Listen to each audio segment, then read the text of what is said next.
Hello दोस्तों, आपका स्वागत है आपके अपने चैनल एग्ज़ाम आर्डेंट में। तो दोस्तों आज हम बच्चों के जो कॉमन डाउट्स हैं, जो सभी बच्चों के प्रश्न हैं कि एग्ज़ाम कब होगा। सबसे बड़ा प्रश्न तो यही है कि एग्ज़ाम कब होगा। और इसके अलावा जिन बच्चों ने हौसला हार कर पढ़ना छोड़ दिया तो उनके लिए क्या क्या चीज़ें हैं वो भी आज डिस्कस करेंगे। तो उसके बाद जो दूसरा सबसे बड़ा प्रश्न है कि CBT 2 का क्या करें, तो उस पर भी आज डिस्कस करेंगे। तो एक और कैटेगरी आती है जिन बच्चों ने अभी तक पढ़ना शुरू ही नहीं किया, तो उनके बारे में भी आज डिस्कस करेंगे। तो जिन बच्चों के दिमाग में ये सारे डाउट आ रहे हैं, ये सारे प्रश्न आ रहे हैं, तो उनके लिए ये वीडियो काफ़ी हेल्पफुल रहेगी। दोस्तों अगर मैं अपने बारे में बताऊं तो जो बच्चे पहले से जुड़े हुए हैं उनको तो पता ही है। जो बच्चे नए जुड़े हैं उनको मैं बताना चाहता हूं कि जो 2018 में रेलवे ग्रुप डी का एग्ज़ाम हुआ था उसको मैंने क्रैक किया था। मैंने जॉब ज्वाइन की थी, ठीक है। उसके बाद कुछ देर जॉब करने के बाद मैंने कुछ कारणवश अपना रिज़ाइन दे दिया था।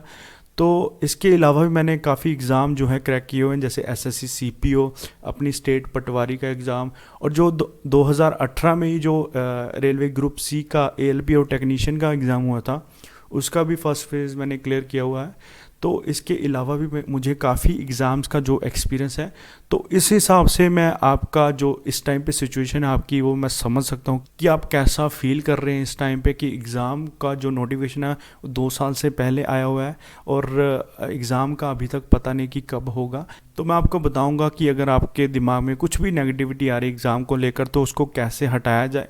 तो दोस्तों शुरू करते हैं। उससे पहले अगर अभी तक आपने इस चैनल को सब्सक्राइब नहीं किया तो प्लीज़ सब्सक्राइब कर लो और बेल आइकन को भी दबा देना ताकि जो भी नई वीडियो हम डालें आप तक उसका नोटिफिकेशन मिल जाए। तो दोस्तों सबसे पहले जो सबसे बड़ा प्रश्न है बच्चों का कि एग्ज़ाम कब होगा। तो दोस्तों जैसा कि आपको पता है कि फरवरी में एग्ज़ाम होना था, ठीक है। तो फरवरी में एग्ज़ाम होना था, उसके बाद जो भी चीज़ें बिगड़ी हैं तो उसके बाद जो है एग्ज़ाम शिफ्ट हो गया। अभी तक उसका कुछ पता नहीं है। तो जैसा कि आपको पता है कि मार्च के स्टार्टिंग में जो है कमेटी बैठेगी, ठीक है। तो वो डिस्कस करेगी कि एग्ज़ाम कब होगा, या फिर CBT 2 का क्या करना है, या फिर NTPC को लेकर जो भी चीज़ें हैं वो डिस्कस करेंगी। तो दोस्तों ये तो बताना मुश्किल है कि एग्ज़ाम कब होगा, फिर भी मैं आपको अपनी तरफ से अगर बताना चाहूँ तो मुझे लगता है कि जो मार्च की लास्ट वाली डेट्स हैं, ठीक है, 21 से लेके 30 तक, ठीक है, और जो अप्रैल की स्टार्टिंग वाली डेट्स हैं 1 से लेकर 10 तक, तो इन डेट्स के बीच में मुझे लगता है कि एग्ज़ाम हो सकता है। तो आप एक आइडिया लेकर चल सकते हैं कि इस तारीख को आपका एग्ज़ाम हो सकता है, ठीक है। तो दोस्तों उन बच्चों का क्या करें जिन्होंने पढ़ना छोड़ दिया। तो मैं उन बच्चों से यही कहना चाहता हूं कि जिन्होंने इतनी तैयारी की और इस टाइम पे आके आप पढ़ना छोड़ रहे हो तो आप सबसे बड़ी बेवकूफ़ी कर रहे हो, ठीक है। क्यों कर रहे हो, मैं अपने एक्सपीरियंस के साथ बताना चाहता हूँ कि अगर जब मैं तैयारी करता था, अगर 5 से 10 दिन भी आप पढ़ाई में गैप ले लेते हो ना, तो आप ये मानकर चल सकते हो कि आप 25 दिन का जो पीछे चले गए हो अपनी प्रैक्टिस में, ठीक है। खासकर मैथ्स की बात करें तो अगर आप 5 से 10 दिन का गैप लेते हो तो आपकी स्पीड में कमी आएगी। इसी चीज़ का बाकी बच्चे फ़ायदा उठा सकते हैं। अगर आप आज बोल रहे हो ना कि एग्ज़ाम की जब डेट आएगी तो मैं तब पढ़ लूँगा, तो ये गैप बढ़ता चले जाएगा। 5 से 10 दिन का होगा, 10 से 20 दिन का हो जाएगा, और 20 से 30 दिन का कब हो जाएगा आपको पता ही नहीं चलेगा। ये मैं अपने एक्सपीरियंस के साथ बता रहा हूँ। तो ये गैप मत डालें, कंटिन्यू प्रैक्टिस जारी रखें, जितना आपने पढ़ा उसको बार बार रिवाइज करें। तो ये भी बात मैं बोलना चाहता हूँ कि कभी भी कोई भी बच्चा 100% नहीं पढ़ सकता। जैसे सिलेबस है ना आपका, तो बच्चा ये नहीं बोल सकता कि मैंने 100% सिलेबस कवर कर दिया, कुछ ना कुछ कमी तो रह ही जाती है। तो उन कमियों पर ध्यान दे, जो सिलेबस रह गया उस पर ध्यान दे, उसको पूरा तैयार करें। 100% कंप्लीट ना सही, 99% तो कंप्लीट करने की कोशिश करें। तो अपनी कमियों पर ज़्यादा ध्यान दे, ज़्यादा से ज़्यादा प्रैक्टिस करें मैथ रीजनिंग की, और जो आपका GK वाला सिलेबस है उसको बार बार रिवाइज़ करें। तो देखना आपका 100% सिलेक्शन होगा। तो एक और बात मैं आपको ये कहना चाहता हूँ कि अगर आपने इस टाइम पर पढ़ना छोड़ दिया ना, तो आपने जो इतनी तैयारी करके, इतनी प्रैक्टिस करके अपनी जो सीट है रेलवे ग्रुप डी में पक्की की है ना, तो आप खुद किसी और को बोल रहे हो कि आप मेरी सीट पे बैठ जा। मतलब कि आप खुद साइड पे हो गए। जो पीछे वाले बच्चे हैं जिन्होंने आपसे कम तैयारी की है, उन बच्चों को बोल रहे हो कि मेरे से आगे निकल जाओ। तो ये चीज़ें मत करना, पढ़ना मत छोड़ना, जो कमियां हैं उस पर ध्यान दो, ज़्यादा से ज़्यादा प्रैक्टिस करो। तो नेक्स्ट क्वेश्चन पे आ जाता है कि जिन्होंने हौसला हार चुके हैं। तो दोस्तों मुझे ये चीज़ें, इन चीज़ों से मैं गुज़र चुका हूँ कि जब आपका एग्ज़ाम दूर होता है या फिर आप लगभग साल 2 साल या 3 या 4 साल से तैयारी कर रहे हो, आप कोई भी एग्ज़ाम नहीं निकाल पा रहे हो या फिर एग्ज़ाम दूर होता है, तो एक तरह का मोटिवेशन बरकरार रखना बड़ा मुश्किल होता है।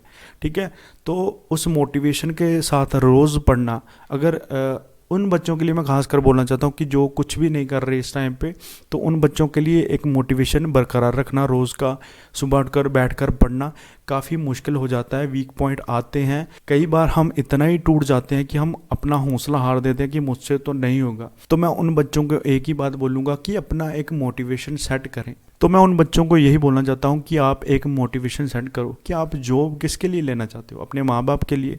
जब आप जॉब लगोगे, उनकी चेहरे पे जो खुशी होगी उसको सामने रखकर अपनी मोटिवेशन बरकरार रखो। या आप किसी को साबित करने के लिए जॉब लेना चाहते हो, तो ऐसे मोटिवेशन अपने, ऐसे पॉइंट अपने दिमाग में रखो कि आप जॉब क्यों लेना चाहते हो। आप किसी मोटिवेशन के बिना जॉब के लिए तैयारी करोगे ना, तो वो नहीं होगी। आप कम से कम 4 दिन के लिए बैठ सकते हो, आप बिना मोटिवेशन के 4 दिन से ज़्यादा तैयारी नहीं कर पाओगे, मैं ये आपको लिख के दे रहा हूँ। तो अपने दिमाग में एक मोटिवेशन सेट करो कि आप जॉब क्यों ले रहे हो, अगर आपके जॉब लेने से किस किस को खुशी मिल सकती है, क्या क्या चेंजेस आएंगे आपकी ज़िंदगी में, ऐसी चीज़ें सामने रखकर तैयारी करो, तो आपका जो है 100% सिलेक्शन पक्का होगा, मैं गारंटी दे रहा हूँ। ठीक है, तो ये चीज़ें ध्यान रखना।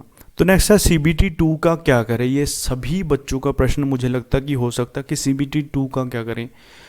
तो मैं बस यही कहूँगा कि अभी के लिए CBT 2 को जो है बिल्कुल भूल जाओ, अभी बिल्कुल CBT 1 पे ध्यान दो, क्योंकि कमेटी जो भी डिसाइड करेगी हमें पता नहीं है तो कि वो क्या डिसाइड कर सकती है। क्या पता वो CBT 2 निकाल ही दे, हो सकता है ना। तो दो ही चीज़ें हो सकती हैं, या तो CBT 2 होगा या तो CBT 2 नहीं होगा। ठीक है, दो चीज़ें होगी। तो आप इस पे क्यों अभी दिमाग लड़ा रहे हो, आप सिर्फ CBT 1 पे ध्यान दो ना। आप CBT 1 की ही इतनी तैयारी कर लो, क्योंकि सिलेबस तो सेम रहेगा, कुछ चेंजेस नहीं आएंगे उसमें।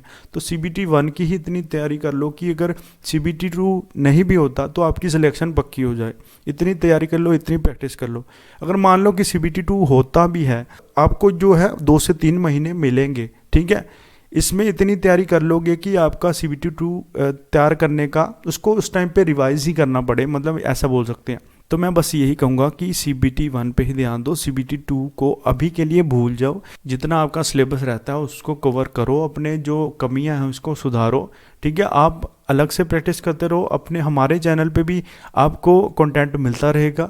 मैंने जैसे आपको पहले बताया था कि प्रीवियस ईयर के क्वेश्चंस की टेंशन मत लेना, मैं सारे के सारे आपको अपने चैनल पे प्रोवाइड करा दूंगा। PDF भी उसका मिलेगा। बस आपको क्या करना है कि इस चैनल को सब्सक्राइब कर लेना, ताकि नोटिफिकेशन आपको मिल जाए उस प्रीवियस ईयर क्वेश्चंस का। ठीक है, तो अगला जो प्रश्न है मुझे लगता है कि सबसे इम्पोर्टेंट प्रश्न रहेगा। तो ये इंपॉर्टेंट क्वेश्चन क्यों है, क्योंकि मैंने आपको पहले ही बताया था कि अगर 100 बच्चे किसी को, मान लो अप्रोक्स 100 बच्चे किसी एग्ज़ाम को तैयार कर रहे हैं, उसको देने के लिए जा रहे हैं, तो उसमें से जो बच्चे पढ़ के पेपर देंगे वो 50 ही होंगे। ठीक है, अप्रोक्स। तो उन 50 में से भी जिन्होंने बहुत अच्छी तैयारी की है वो भी 10 के करीब होंगे। तो आप हिसाब लगा लो कि 1 करोड़ बच्चों ने जैसे रेलवे ग्रुप डी का पेपर भरा है, तो उस हिसाब से आप लगा सकते हो आइडिया कि किन बच्चों का सिलेक्शन होगा। तो ये क्वेश्चन की अभी तक जिन्होंने पढ़ना शुरू नहीं किया, तो उनके लिए मैं आपको सुजेस्ट करना चाहता हूँ, उन बच्चों को, कि आपके लिए गोल्डन चांस है। आपके लिए गोल्डन चांस क्यों है मैं ये भी बताऊँगा। तो दोस्तों इन बच्चों को मैं अपने एक्सपीरियंस के साथ बताना चाहता हूँ कि आप एग्ज़ाम से पहले 2 से 3 महीने पहले जो भी पढ़ते हो ना, तो आपके दिमाग में वो चीज़ें रहती हैं। मान लो अगर आपने जो भी 2 से 3 महीने पहले पढ़ा है वो एग्ज़ाम में आ गया, तो उसका आंसर फटाक से आपके दिमाग में आ जाएगा, तो आप उसका आंसर लगा सकते हो आसानी से। तो इस हिसाब से आपके लिए गोल्डन अपॉर्चुनिटी है, आपके पास थोड़ा समय है। आप तैयारी अभी से शुरू कर दोगे तो आपकी सिलेक्शन भी हो सकती है। अगर आपने अभी तक बिल्कुल भी नहीं पढ़ा तो फिर भी आप सिलेक्शन ले सकते हो। आपको क्या करना है कि मैथ पकड़ो, उसका टॉपिक वाइज पहले अच्छे से कर लो, उसके बाद जमकर उसकी प्रैक्टिस करो, उसके प्रश्नों की। रीजनिंग का भी सेम करना है, मैंने जैसे पहले वीडियोस में भी बोला था कि रीजनिंग का भी अलग से टॉपिक वाइज पहले करो, उसके बाद उसकी अच्छे से प्रैक्टिस करो। GS GK को भी टॉपिक वाइज ही तैयार कर रहा हूँ, ठीक है, और साइंस का भी सेम ऐसे ही कर रहा है। तो अगर आप इस हिसाब से तैयारी करते हो तो आपका सिलेक्शन भी 100% हो सकता है। तो आप प्रीवियस ईयर की टेंशन मत लेना। प्रीवियस ईयर जैसे मैंने पहले बताया कि आपको मिल जाएंगे इसी चैनल पे, बस आपको सब्सक्राइब करना है इस चैनल को। बस आपको उन बच्चों से ज़्यादा मेहनत करनी होगी जो पिछले 1 या 1.5 साल से तैयारी कर रहे हैं। तो आप दिन रात एक करके अपनी तैयारी करें, ज़्यादा से ज़्यादा प्रैक्टिस करें, आपका सिलेक्शन भी 100% हो सकता है। तो दोस्तों ये थी आज की वीडियो, आई होप आपको पसंद आई होगी। अगर पसंद आई तो प्लीज़ लाइक करें, अपने दोस्तों के साथ शेयर करें इस वीडियो को। अगर चैनल को सब्सक्राइब नहीं किया तो प्लीज़ सब्सक्राइब कर लें। ऐसी ही और भी वीडियोस आती रहेंगी, ऐसी ही और वीडियोस हमारे चैनल पर पड़ी हुई हैं रेलवे ग्रुप डी को लेकर, उसको भी जाके विजिट ज़रूर करें।